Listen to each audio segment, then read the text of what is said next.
UFC Fight Night Strickland versus Magomedov, underdog of the card. We're going to look at every fight, the main event, the co-main event, every fight on the prelims as well. And we're going to decide not what underdogs I think are going to win, because not every card do I think an underdog is going to win, because guess what? They are underdogs for a reason. But what we're going to be doing in this video is choosing the underdog that has the best value possible. And I could go out there and give my underdog of the night to someone like, let's just give a crazy example, of Weston Wilson. The man's odds right now are plus 800. Say, for example, that's my underdog of the card. I don't think Weston Wilson is winning that fight, but maybe based on value, I think there could be worth a little sprinkle on Weston Wilson for that fight. That is generally what we're doing for this video, is given the most valuable fighter that I think there is in terms of the underdogs. And obviously Weston Wilson is not going to be my underdog of the card. Come on, ladies and gentlemen. But that is what we're doing in this live stream. In this video, we're going to start from the bottom with Alexander Romanov taking on Blagoy Ivanov. And right there we got plus 120 on Blagoy Ivanov, minus 130 on Alexander Romanov. I would say no, for the only reason that Alexander Romanov has been such a big favorite in most of his fights. Inside of the UFC, he's usually minus 300, 1650, minus 500. I mean, he's never been the underdog in any of his professional MMA fights, which is 100% saying something about this man. He is a finisher. He goes out there to take the fight down and dominate on the ground. And I do have him beating Blagoy Ivanov in this fight. If the limit where I would say Blagoy Ivanov would be a decent bet would be plus 150. Plus 150, but plus 120. And some of these you're getting plus 110. There's really not enough there for Blagoy Ivanov. Ivana Petrovic is the second fighter on the card. It definitely is not going to have Luana Carolina as the underdog of the card for this fight, considering I am personally parlaying Ivana Petrovic here. I think she goes out there and finishes Luana Carolina round one, round number two. I just feel like Ivana Sidic is better everywhere. Ivana Petrovic is better on the ground, better with the wrestling, better with the grappling, and the striking is also very, very even. It is women's MMA, could be a close decision robbery win for Luana Carolina, but I'm really not liking a lot from betting on Luana Carolina there.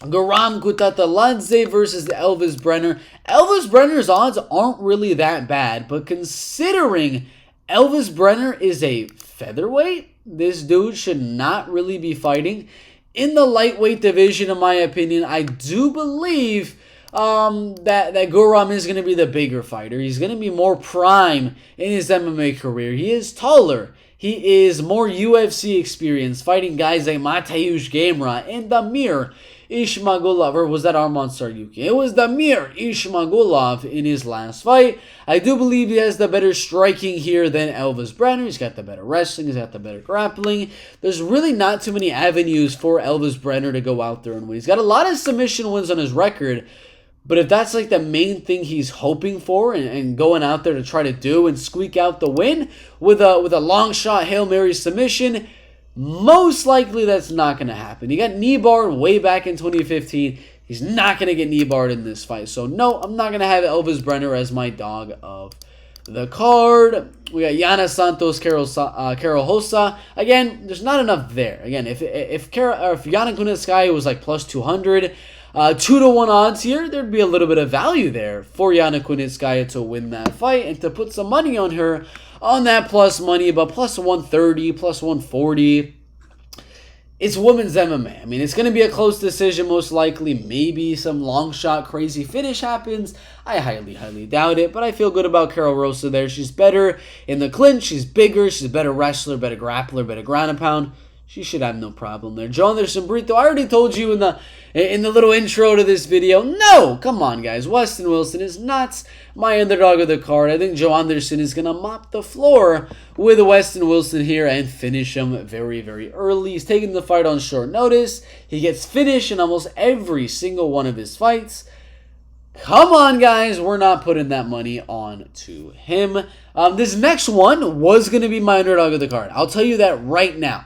I will tell you that right gosh dang now. The reason being is a few weeks ago, maybe like a week and a half ago, July 14th, when the odds originally came out at plus 285, I was shocked. I was legitimately very, very shocked. To have Kevin Lee as that big of an underdog was insane in my opinion. I'm trying to find if there was any maybe bigger odds to start for Kevin Lee than plus 285, but I thought when I saw that plus 285 for the first time, I was legitimately flabbergasted on those odds. He was at plus 224 at one point on one of those bookies as well. On DraftKings, they had him at plus 200. But plus 285, I mean, I was ready to easily make Kevin Lee the underdog of the card because, man, Kevin Lee has beaten and fought some legit dudes that are on the level, near the level of Renato Fakhretdinov, like Daniel Rodriguez, Charles Oliveira, Rafael dos Anjos, Gregor Gillespie, Alec Quinta, Edson Barbosa, Tony Ferguson, Michael Chiesa, Magomed Mustafayev, and more. So I was like, I was shocked. I was about to easily put some money on Kevin Lee and easily have him as my underdog of the card. But as you know, since then, the odds of they have closed down a lot. Having Kevin Lee at plus 165, there's really not a lot of value there now for Kevin Lee as the underdog. So not anymore. Not anymore my underdog of the card. Bruno Ferreira taking on Nursultan Riziboyev. I do have Bruno Ferreira winning. I don't think he should be that big of a favorite in my opinion. It is short notice. They're both pretty even in terms of the grappling and the wrestling and things like that. The striking is also very, very good from both guys. One of them is very powerful and explosive. One of them is tall, lengthy, and has some power as well. But again, it's not worth it. Plus 160, 170 for Nursultan. Coming in on short notice, no. Ismail Bonfim, if you watch my prediction, if you watch my betting breakdown, you know Benoit Saint-Denis is not going to be my underdog of the card. Come on, guys. I'm parlaying Ismail a lot during this card. I'm very confident on Ismail Bonfim to win that fight. Melissa Gatto versus Ariane Lipski. Again, another women's MMA fight where I just don't feel comfortable putting that much money on either girl, to be honest, for that fight. That's just not going to be the underdog of the card. We got Damiri Shmagulov, Grant Dawson. That's really not even an underdog because it's literally a 50-50 fight. And then Sean Strickland, Abusupi, and Magomedov. I do have Sean Strickland winning that fight, so he's not going to have Abus as my underdog of the card. So what does that leave me with? What fight does that leave me with on the card? It is Max Griffin. You might be wondering, what in the world are you doing having Max Griffin as your underdog of the card? I'll tell you. They're similar heights. They're decently close in reach. Max Griffin is such an experienced welterweight in the UFC. I mean, finishing Kenan Song, Ramiz Brahimaj, only losing close decisions recently to Alex Oliveira and Neil Magny. I mean, he was laying in some really good shots on Neil Magny, really good shots on Tim Means as well. And if he's able to keep the striking really, really even, make it a technical, close striking battle, and land with some good power on Michael Morales, he could easily go out there and steal a very, very close decision. I'm not saying it's going to happen, but 2-1 odds for Max Griffin right there seems a little bit much. The only way I'd put some money on on Michael Morales here, if he was around the range of an Alexander Romanov, minus 140, minus 130 range, I would put a little bit of money on Michael Morales, but he's 100 plus that at minus 230, minus 240.